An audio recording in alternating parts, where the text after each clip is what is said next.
Dan sekali lagi, orang Palestin pula membuktikan bahawa orang Indonesia itu menjaga tetamunya sangat-sangat baik. Dan Wadija Channel untuk anda.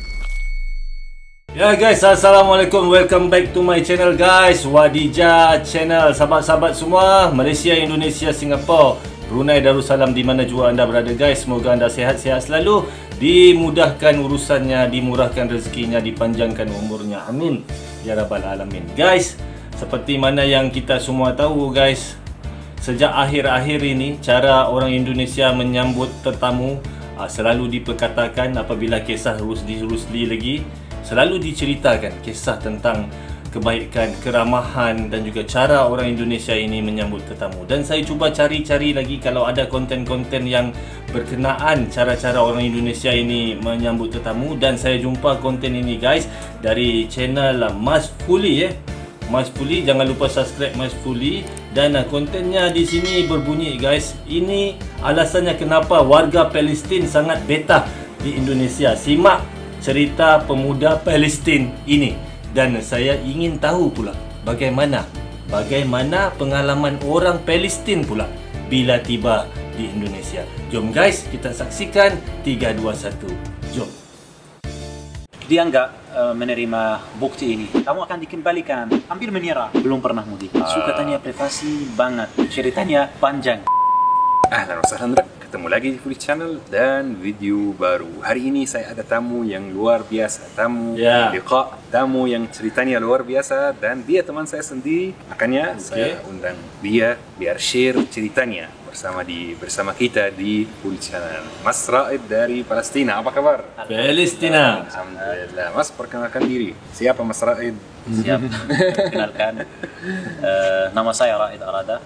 Saya mahasiswa Universitas Lampung, Unila, berasal dari Palestina. Sudah di Indonesia 3 tahun lebih dan saya belajar di Unila, teknik elektro. Jurusan teknik elektro. Teknik susah sekali. Kalau banyak jurusan teknik di sini.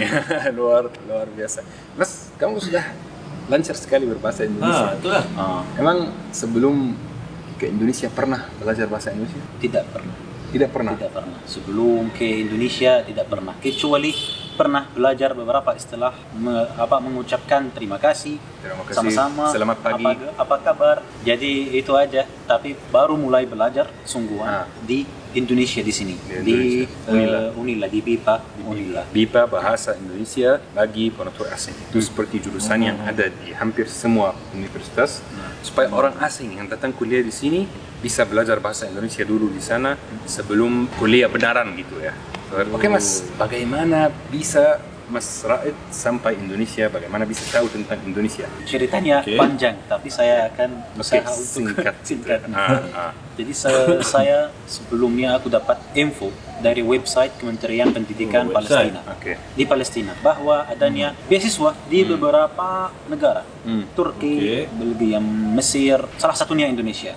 Berarti info pertama dari Kementerian Pendidikan Palestina. Website Kementerian. Dan itu nggak siapa-siapa yang bisa cuma daftar saja, harus ada semacam beberapa persyaratan. TOEFL, hasil akademik, rata-rata akademik SMA, transkrip gitu di atas gitu. Alhamdulillah semua persyaratan saya bisa memenuhi. Jadi saya langsung mendaftar. Kurang 2 minggu ayahku ditelepon sama mereka Kementerian Pendidikan Palestina. Mereka membawa kabar gembira bahwa bunyi ayam sudah diterima di beasiswa. Di mana dia ini duduk? Saya dan 9 mahasiswa lain dari Palestina. Ada 10 orang diterima. 10. Masya Allah. Itu beasiswanya dari Universitas Lampung waktu itu. Untuk 10 mahasiswa Palestina yang memenuhi syarat gitu. Jadi ini kerjasama antara Universitas Lampung dan kedutaan besar Palestina. Seperti itu. Jadi setelah itu beasiswa ini diserahkan dari kedutaan ke Kementerian Pendidikan. Mereka yang mengumumkan dan seleksi sesuai persyaratan yang harus terpenuhi. Setelah itu mereka minta beberapa dokumen lagi biar melengkapi pendaftaran itu yang dimintai oleh Universitas Lampung dan pemerintah Indonesia. Kita ke sana lagi dan waktu itu mulai memikir bagaimana saya harus ke Indonesia untuk melanjutkan pendidikan saya. Karena aku kan dari Palestina, dari jalur Gaza. Jadi keluar jalur Gaza itu memang sulit, susah sekali. Apalagi waktu itu, waktu saya sekarang lebih gampang. Lebih gampang. Waktu saya itu sebelum 3 tahun sangat susah. Memang susah kenapa? Disusah karena memang jalur Gaza itu terblokir sehingga tidak ada kecuali 2 gerbang sama Israel yang itu sulit banget, hampir mustahil untuk pemuda keluar dari situ. Pemuda mungkin buat orang sakit atau orang seperti itu baru diperbolehkan. Satunya lagi gerbang yang antara jalur Gaza dan Mesir. Rafah. Gerbang Rafah. Nah, gara-gara adanya teroris waktu itu di Sinai, maka gerbang itu tidak sering dibuka. Sehingga dibuka cuma 3 hari setiap 3 bulan. 3 hari setiap 3 bulan. Setiap 3 bulan gitu. Dan siapa? Ya, kamu bayangkan sendiri siapa ini yang ada kesempatan untuk keluar? Banyak sekali yang mau keluar. Tetapi yang akan diperbolehkan untuk keluar cuma 3 WNA yang warga negara asing, dan waktu itu ada dia di Gaza misalkan untuk relawan atau jurnalis seperti itu. Orang yang punya bukti benar bahwa dia mau operasi di luar, jadi sakit mau berobat di luar, dan orang yang punya visa belajar. Jadi anak bilang punya visa belajar. Punya visa, bukan hanya diterima. Visa belajar. Harus punya visanya. Saya udah diterima. Tetapi tidak ada kedutaan Indonesia di Palestina. Nah ini masalahnya. Jadi saya terpaksa keluar negeri, keluar Palestina untuk bikin visa di kedutaan yang terdekat, yaitu di Mesir. Nah, bagaimana saya bisa keluar dari Gaza dan saya belum punya visa belajar? Padahal ada bukti semua. Tetapi ada peraturan begitu oleh pihak Mesir, yaitu nggak mengizinkan untuk keluar Gaza kecuali kalau ada visa belajar. Jadi saya mendaftar dulu. Kesian juga dia nih. Aku skip tadi. Aku banyak mendaftar cabaran dulu. Setelah 8 bulan baru nama saya keluar di list yang akan 3 hari yang ke depan mereka akan travel. Nama saya ada di situ. Tapi bagaimana bisa diterima? Bagaimana bisa oleh pemerintah Palestina atau pihak Palestina? Mereka boleh kalau ada bukti belajar, bukti terima oleh universitas. Saya dapat bukti itu. Nah, tetapi yang masalahnya di pihak Mesir harus ada visanya. Benar. Sehingga mereka juga bilang, kamu belum ada visa. Nah, kamu akan dikembalikan. Aku bilang, insya Allah tidak. Ayo, Bismillah gitu. Saya ke sana sendirian. Nggak lama aku ketemu sama officer di sana. Dia nggak menerima bukti ini. Dia bilang harus ada visa. Terus dibalikkan ke Gaza. Setelah 8 bulan aku daftar di travel dari Gaza, keluar dari Gaza. Nah, setelah itu saya berusaha untuk bikin visa, tapi susah karena kirim berkas ke udah dikirim sama saudara di sana, udah dikirim. Dia katanya nggak bisa, dan di sana mereka bilang harus ada orangnya gitu. Jadi dia juga nggak paham harus sama siapa, nggak tahu. Sehingga saya hampir menyerah dan tidak mau kuliah. Udah mau lupa aja kuliah di sini atau apa gitu. Setelah 2 bulan lagi saya minta tolong ibu saya, karena ada juga beberapa kasus yang boleh menemani lolos orang tua. Begitu. Itu bukan boleh keluar, tapi mungkin saja lolos. Yaitu temanin ibu saya. Ibu saya sakit mau berobat di Mesir. Saya sebagai anaknya yang mau temanin dia angkat tas, angkat barang apa gitu. Alhamdulillah dikasih izin oleh pihak ini gerbang Rafah itu, dan lolos. Habis itu saya di Mesir menetap 44 hari. 44 hari. Menunggu beberapa dokumen juga dari Universitas Lampung dan kedutaan Indonesia agar saya bisa apply visa itu. Setelah 44 hari saya apply visa untuk saya dan untuk teman saya yang masih di Gaza. Nanti dia bisa langsung ke Indonesia. Saya setelah dapat visa langsung beli tiket dan langsung terbang ke Indonesia, nginap di Jakarta semalam, besoknya langsung ke Lampung. Masya Allah. Gimana reaksinya melihat Indonesia pertama kali? Waduh. Ya, ekspresi pertama gitu. Indonesia itu seperti apa? Kayak wow gitu ya. Subhanallah, hijau gitu. Di mana-mana hijau. pertama kali saya turun dari pesawat itu panas, tetapi melihat cuacanya yang alam itu yang hijau itu kayak di Senang. surga. Senang, Di surga. senang, benar-benar senang. Juzurun Naim, Masya pulau-pulau Allah. yang indah. Masya Allah, Masya Allah. Itu sudah 3 tahun yang lalu. Iya, 3 tahun. Pernah mudik? Februari. Belum pernah mudik. Belum pernah mudik. Mau selesai kuliah di sini dulu, Iya. terus mudik itu atau Insya Allah. Insya Allah. Ya. Ini sudah semester berapa? Sekarang semester 6. Sekarang semester 6.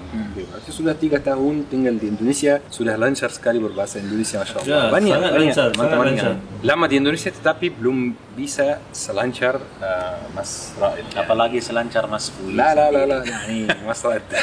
Luar biasa. Oke, selama 3 tahun ini di Indonesia, Mas Raid, apa yang Mas Raid suka dari Indonesia? Masyarakatnya yang sangat ramah. Oke. Sangat, itu sangat ramah memang dan sangat mencintai kita orang Arab, sangat khususnya benar. orang Palestina. Masya Allah, Masya Allah. Ini aku lihatnya di mana-mana. Saya pergi, saya ketemu orang yang baik, yang mau menerima atau apa, menemui saya. Kalau aku datang, Bantu. datang sebagai tamu juga, mereka sangat-sangat welcome, sangat welcome. Terus Ini yang benar, Anda ini betul. suka dari Indonesia? Oke. Ini harus jujur ya. Apa harus jujur? Sering dari teman-teman saya atau mereka tanya privasi, suka tanya privasi banget gitu, sehingga mau kemana kalau aku misalkan ini mau kemana, sudah mandi belum, dari mana. Nah, ini kita orang Arab Ya. tidak pernah tanya ke Iya. orang lain pertanyaan Apalagi kalau yang baru seperti kenal. itu. Apalagi kalau baru kenal. Iya. Ini sering juga. Iya. Misalkan orang baru aku kenal, baru aja dapat nomor saya, misalkan nanti malam atau besoknya dia ngapain, dari mana, habis dari mana, habis mau kemana. Di sini kuliah di mana, tinggal di mana, mau ke mana? Itu mungkin biasa, masih ada Iya. privasi lebih dalam lagi itu kayak ya nggak boleh didiskusikan, tetapi kadang-kadang atau sering Iya. benar-benar terjadi. Ini yang kurang suka. Iya. Oke, Mas Raid, Masya Allah. Ceritanya yani luar biasa di Indonesia. Tinggal berapa tahun lagi selesai kuliah? Saya insya Allah rencananya setahun lagi. Setahun lagi. Berarti bentar lagi skripsi ya. Insya Allah. Insya Allah kita doakan Mas Raid ya, semangat skripsinya Semangat, dan insya Allah semangat, bisa Mas. lulus, bisa wisuda. Amin. Insya Allah. Dan Dan Amin. apa? jangan lupa dapat jodoh yang Amin, aku ini. amin ya Rabb. Amin. Hati-hati. Dapat jodoh orang Indonesia. Banyak akan DM Mas Raid ya. Amin, semoga bisa dapat jodoh Amin. yang salihah juga seperti Mas Raid. Saya doakan selalu. Amin, amin. Amin ya Rabbil Alamin. Dan saya lupa kasih tahu teman-teman, kalau Mas Raid itu YouTuber dan channel YouTube-nya itu penuh video yang sangat menarik. Jangan lupa cek konten-konten Mas Raid. Terima kasih Baiklah, banyak Mas nanti Raid. saya singgah. Oke, dan terima kasih banyak teman-teman sudah menonton video sampai akhir. Syukran. Ma'assalamah. Itu guys, itu tadi guys, itu dia pengalaman orang Palestin di Indonesia guys. Sudah 3 tahun belajar di sini di Universitas Lampung, dan sekali lagi kita dengar guys keramahan orang Indonesia. Yalah, cara orang Indonesia menyambut tetamu sangat-sangat baik guys, dan itu tidak dapat dinafikan guys. Seperti yang baru-baru ini terjadi kepada sahabat kita, sahabat YouTuber dari Malaysia, Rusdi Rusli. Dan sekali lagi orang Palestin pula membuktikan bahawa orang Indonesia itu menjaga tetamunya sangat-sangat baik. Dan semoga Mas Raid tadi selamat kuliahnya, semoga berjaya di semua bidang. Dan itu saja guys, kita jumpa lagi. Terima kasih juga kepada Mas Fuli atas konten ini ya Mas. Saya minta keizinannya untuk di reaction. Kita jumpa lagi Wadijah Channel untuk anda. Assalamualaikum. Wadijah Channel untuk anda. Hare